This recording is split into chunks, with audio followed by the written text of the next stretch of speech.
Real world के मुअज़्ज़िज़ दोस्तों, यकीनन दौर हाजिर इंतहाई कठिन और तकलीफदेह दौर है। खास तौर पर जब से कोरोना वायरस जैसी मौलिक वबा ने सर उठाया है, तब से लेकर आज तक दुनिया ने बड़े बड़े अजीब रंग देखे हैं। आजाद फिरने वाले लोग अपनी ही जाती जेलों यानी घरों में कैद कर दिए गए। खुराक की किल्लत, रोजगार का तबाह हो जाना और लाखों लोगों का लुक्मा अजल बन जाना, और जो जिंदा बच गए उनकी कैदियों वाली जिंदगी गुजारना, स्कूल और मार्केट्स बंद हो जाना। इस सारी सूरत हाल को देखते हुए बेशतर लोगों ने इसे तारीख का बदतरीन दौर या बदतरीन साल करार देना शुरू कर दिया। लेकिन ऐसा बिल्कुल नहीं है और इन लोगों की तारीख से लाइल्मी है, क्योंकि अगर हम माजी की तरफ देखें तो हमें ऐसे ऐसे बदतरीन अदवार मिलेंगे जिनको सिर्फ सोचने से इंसान की रूह तक कांप जाती है। जी हां, इंसानी तारीख में एक ऐसा साल भी गुजरा है जिसमें लोग आसमान की जानिब नहीं देख सकते थे। आज के इस वीडियो में हम ये जानेंगे कि इंसानी तारीख का वो कौन सा बदतरीन साल था जब 18 माह तक आसमान पर सूरज नहीं निकला था और कैसे 90% लोग मौत के मुंह में चले गए थे। दोस्तों, बेशक मौजूदा दौर भी सख्तियों से कम नहीं है, लेकिन सोचिए कि अगर आप सन 536 ईस्वी में रह रहे होते तो क्या होता। सन 536 ही वो साल था जो इंसानी तारीख का बदतरीन साल करार पाया। हार्वर्ड यूनिवर्सिटी में करूने वुस्ता के तारीखदान और आसारे कदीमा के माहिर माइकल मिककार्मिक कहते हैं कि दुनिया के एक बड़े हिस्से में यह तारीख के बदतरीन सालों में से एक था।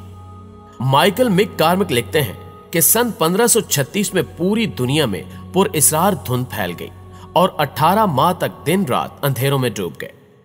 सूरज गायब हो जाने की वजह से गर्मियों में दर्जा हरारत मनफी तक गिर गया।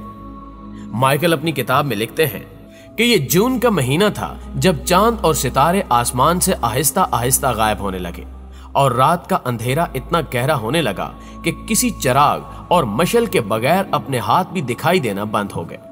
घोंसलों में रात को आराम करने वाले परिंदों में भी बेचैनी शुरू हो गई और वो अपने घोंसले छोड़कर आसमान की तारीक फिजाओं में इधर उधर परवाज करने लगे और शदीद अंधेरा होने की वजह से आपस में एक दूसरे से टकराकर शदीद जख्मी होकर गिर पड़े। कुछ इंसान जो खुले आसमान तले सोने की हालत में थे, वो भी परिंदों के गिरने का शोर देखकर और आसमान पर चंद सितारों को गायब देखकर पूरी तरह से बेदार हो गए।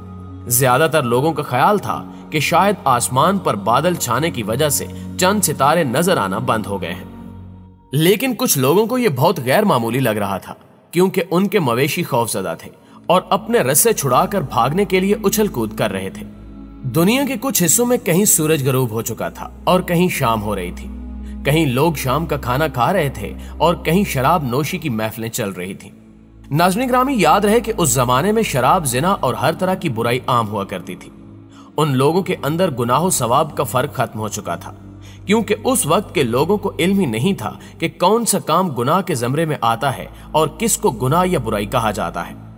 जहां आज यूरोपीय ममालिक हैं, इन जगहों पर बड़े बड़े शहर आबाद थे जिनमें सरेआम हर किस्म के गुनाह किए जाते थे। चुनांचे जहां जहां शाम हो रही थी, वहां शराब खानों और जुओं के अड्डों पर बड़े शर्मनाक मनाजिर थे। वो जून का महीना था जहां अभी दिन था। फिर आसमान पर स्याह पर्दा आहिस्ता आहिस्ता फैलता चला गया। यह ना तो धुआं था और ना ही बादल थे, बल्कि ये काले रंग की चादर थी जो आहिस्ता आहिस्ता आसमान को अपने घेरे में ले रही थी और आसमान और जमीन के दरमियान हायल होती जा रही थी। यह सब मंजर देखकर लोगों की समझ में कुछ भी नहीं आ रहा था कि यह सब कुछ क्या हो रहा है। आसमान पर स्याह चादर इस कदर फैल गई कि घुप अंधेरा छा गया। अगले 87 घंटों के दौरान यह अंधेरा पूरी दुनिया में फैल गया और सूरज की रोशनी बिल्कुल गायब हो गई, जिसकी वजह से जून के महीने में भी दिसंबर जैसी सर्दी का एहसास हो रहा था। अब पूरी दुनिया का आसमान इस स्याह चादर से ढक गया था और हर सू गहरी तारीकी फैल गई थी। उस दौर में टेली कम्युनिकेशन का कोई निजाम नहीं था, लिहाजा पेशावर घुड़सवार एक जगह से दूसरी जगह पैगाम पहुंचाया करते थे। जिन इलाकों में दिन के वक्त यह स्याह चादर फैली थी, वहां के लोगों ने कासिदों को दूसरे इलाकों की सूरत हाल देखने के लिए भेजना शुरू कर दिया। ये कासिद अपने अपने घोड़ों पर सवार होकर मुख्तलिफ इलाकों की तरफ रवाना हो गए। ये कासिद जहां भी जाते, उन्हें वहां आसमान पर स्याह चादर ही नजर आती। जिन इलाकों में रात को यह वाकया रुनुमा हुआ था, वहां रात का वक्त गुजरने लगा और लोग सुबह को जागने लगे। लेकिन वो ये देखकर परेशान हो गए कि अभी तक आसमान पर सुबह की कोई रोशनी नमूदार नहीं हुई। लोग एक दूसरे को जगाने लगे। फिजा में हर तरफ उदासी और खामोशी छा गई। ऐसा लग रहा था जैसे कायनात का सारा निजाम रुक गया हो या वक्त के पहिए ने घूमना छोड़ दिया हो। लोगों को महसूस हो रहा था कि सुबह होने में आज गैर मामूली ताखीर हो रही है। इस परेशानी के आलम में पूरा दिन गुजर गया। वो लोग खौफजदा होने लगे क्योंकि अंधेरा अभी भी इसी तरह मौजूद था। आसमान पर कोई भी रोशनी की मामूली सी किरण भी दिखाई नहीं दे रही थी, बल्कि अंधेरा मजीद गहरा हो रहा था। बच्चे भूख से बिलक रहे थे और औरतें खौफ के आलम में अंधेरे में बच्चों को खामोश करवाने की नाकाम कोशिशें कर रही थीं। लेकिन बच्चे किसी भी तरह चुप होने का नाम नहीं ले रहे थे, जबकि मर्द अहले खाना को झूठी तसल्लियां देने की कोशिश कर रहे थे। लोग ये सब देखकर परेशान हो रहे थे कि अगर यही सूरत हाल रही तो वो भूखे प्यासे ही मर जाएंगे। अक्सर लोगों को उम्मीद थी कि यह पुरस्रार अंधेरा 1-2 दिन में खुद ब खुद खत्म हो जाएगा, तो कामकाज करना शुरू कर दिया जाएगा और अपने खाने पीने का सामान भी पैदा कर लिया जाएगा। प्यारे दोस्तों, दूसरी तरफ जिन इलाकों में अभी दिन था वो दूसरों की निस्बत ज्यादा खौफजदा थे, क्योंकि उन्होंने ये सारा मंजर जागती आंखों के साथ देखा था। लोगों का ख्याल था कि अभी थोड़ी देर में यह मंजर अपने अंजाम को पहुंच जाएगा, लेकिन उनके ख्यालों पर पानी फिर गया। अब 2 दिन गुजर चुके थे, लेकिन पूरी दुनिया में सूरज का कोई आसार नजर नहीं आ रहा था। अब बिल्कुल खाने पीने का सामान खत्म हो चुका था और इसका इंतजाम करना भी नामुमकिन था। किसी की समझ में कुछ भी नहीं आ रहा था कि हमारे साथ क्या होने जा रहा है। यह खौफनाक दिन हफ्तों में बदल गए, लेकिन सूरज की कोई किरण भी नजर नहीं आ रही थी। जैसे जैसे दिन गुजर रहे थे, वैसे वैसे लोग भूख और सर्दी से मरना शुरू हो गए। जुलाई और अगस्त गुजरने के बाद अब सर्दियों के महीने शुरू हो चुके थे। सर्दी इस कदर ज्यादा हो गई कि पानी की झीलें भी जमना शुरू हो चुकी थी। जिंदा बचने वाले इंसानों में तेजी से मुख्तलिफ बीमारियां फैलने लगी। ये वो वक्त था जब रोटी के एक टुकड़े के लिए लोग एक दूसरे का खून करने लगे थे। वो सब कुछ भूलकर अपना पेट पालने के लिए लोगों का कत्ल कर रहे थे। तकरीबन 6 माह गुजरने के बाद लोग एक दूसरे का खून पीने पर मजबूर हो गए और नौबत यहां तक आन पहुंची कि जो लोग मर चुके थे वो भी इंसानों की खुराक बनने लगे। जैसे ही कोई मरता तो उसके अहले खाना उसकी लाश के टुकड़े टुकड़े करके महफूज कर लेते और फिर जिंदा रहने के लिए उन मुर्दा टुकड़ों को खाते।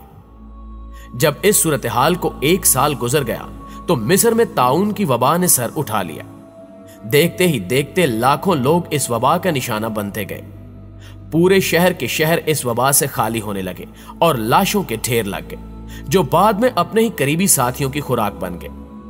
वक्त गुजरता रहा, लेकिन आसमान पर कोई रोशनी नमूदार ना हुई। दुनिया की आबादी 50 करोड़ से कम होकर 20 करोड़ तक आ चुकी थी, यानी इस अरसे में तकरीबन 30 करोड़ इंसान मर चुके थे। आखिरकार फिर एक दिन मशरिक़ वुस्ता की जानिब से सूरज की रोशनी नमूदार हुई। ऐसा लग रहा था जैसे आसमान पर बनी हुई स्याह चादर में कोई सुराख हो गया हो, और फिर यह सुराख बड़ा होता गया और 15 दिन के अंदर यह रोशनी पूरी दुनिया में फैल गई। प्यारे दोस्तों, ऐसा क्यों हुआ, इस बारे में बहुत से मफरूजे कायम किए जाते रहे, लेकिन उस जमाने की तारीख दान भी इसकी वजूहात बताने से कासिर हैं। सदियां गुजरने के बाद आज तक कोई ये नहीं बता सका कि दुनिया इतने तवील अरसे तक अंधेरे में क्यों डूबी रही। अलबत्ता कुछ लोगों का ख्याल है कि यह सब आतिफिशां फटने की वजह से हुआ था। कुछ कहते हैं कि गहरे काले बादलों ने आसमान को ढांपा हुआ था। अलबत्ता ऐसा मुमकिन नहीं है कि इतने लंबे अरसे तक बादल आसमान को ढांप कर रखें। Harvard university initiative for the science of the human past के मुहक्किकीन को स्विस ग्लेशियर से हासिल करदा बर्फ के टुकड़े के बारीक बीनी से किए गए तजर्बे से यह वजाहत मिली कि साल 536 की बहार में पड़ने वाली बर्फ में आतिशफिशानी शीशे के 2 इंतहाई छोटे ज़रात पाए गए, जिससे मालूम होता है कि उस वक्त आइसलैंड या शायद शुमाली अमेरिका में आतिशफिशां फटा था, जिसकी वजह से निस शुमाली कुरे जमीन पर राख फैल गई थी। मुहक्किकीन के ख्याल में यह आतिशफिशानी धुंध और सर्द मौसम के हमरा हवाओं के साथ यूरोप और बाद में एशिया में फैल गई। लेकिन नाजरीन, इसे हम हतमी तहकीक बिल्कुल भी नहीं कह सकते, क्योंकि उस यूनिवर्सिटी के मुहक्किकीन का कहना है कि आतिशफिशां फटने से इस कदर खतरनाक सूरत हाल पैदा नहीं हो सकती। बहरहाल आपकी राय आज की वीडियो के हवाले से क्या कहती है, कमेंट करके हमें भी जरूर बताइएगा। वीडियो अच्छी लगे तो इसे लाइक करते हुए अपने दीगर दोस्तों के साथ भी शेयर कर दीजिए। इंशाल्लाह आपसे मुलाकात होती है अगली वीडियो में। तब तक अपना ढेर सारा ख्याल रखिएगा। अल्लाह निगहबान।